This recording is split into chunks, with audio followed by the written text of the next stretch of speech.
Welcome back, everyone. My name is Vikrant. I'm the Business Development Manager at Polytech.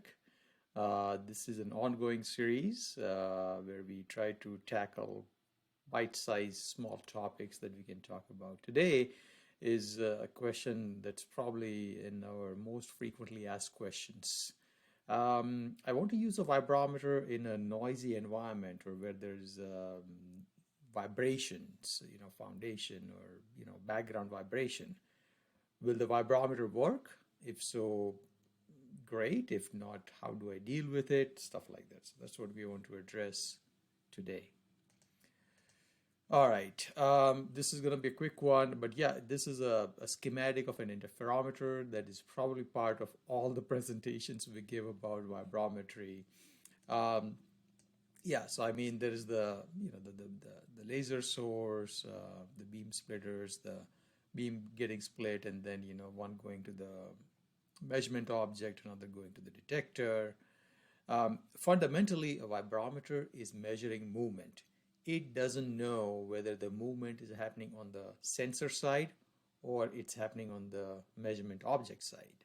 And this goes back to the fundamental Doppler principle or Doppler shift, where either the source or the receiver could be moving, and it causes the same relative change in velocity or shift. So that's something to keep in mind. So yes, if your vibrometer is moving, it can affect the data. But now let's dive a little deeper into this discussion. So how do you deal with it, right? So first and foremost, good fixturing. When you're trying to measure vibrations that are sub-micron level or very, very small vibrations, you have to start with good, way to mount, rigid way to mount the sensor. The second one is you should always analyze or think about the frequencies of interest versus what are the background vibrations frequencies. So usually the background vibrations are happening at much lower frequencies, as sub 10 hertz, sub 20 hertz. We have seen some building vibrations at 25 hertz, but that's probably the max. So yeah, I mean, as long as if you are playing in several kilohertz, you're measuring, with the background in hertz, then you can always filter it out or use some high pass filter. So this is one way to kind of at least start off, is it even a concern? Yes, there's always going to be some vibration, but is it a concern? The third thing is we can start with a background measurement. So by this, what I mean is before whatever your device under test is being excited, you can take a background measurement, meaning point the laser beam at something that is stationary in your lab, for example. Make that measurement first before exciting your sample. So that way you have, just like with microphones, you take a background measurement of the sound pressure levels, you can do the same with the vibration data and then sort of subtract the background vibration from your data. So this is one method that our customers use. The second to last is, yes, of course, you can always also measure the vibration of the sensor itself. In fact, some of our sensors have a little, receptacle for mounting an accelerometer.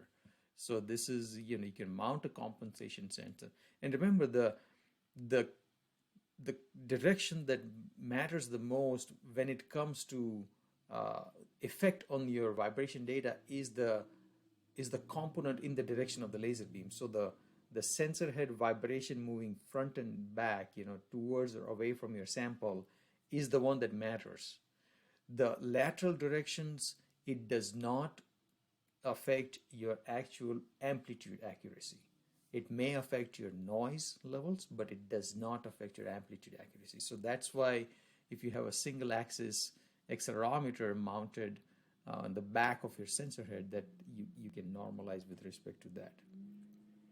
And finally, yes, people who are familiar with our software, There is a way to compensate for it in SIGPRO itself, and that's what I'm showing here as an example, where you can take the vibrometer data, you can take the accelerometer data, the software will do the integration for you, time over frequency integration, and then it can do the subtraction, so you can look at the compensated signal.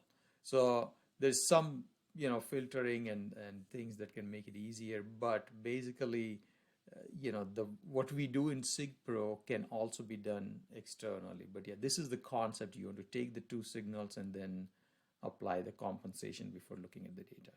So that's pretty much it. It's not a big deal these days, is the bottom line. There are ways to resolve it. There are ways to solve this. It's a good question, but trust us, we have worked on it, and hope this short video helps.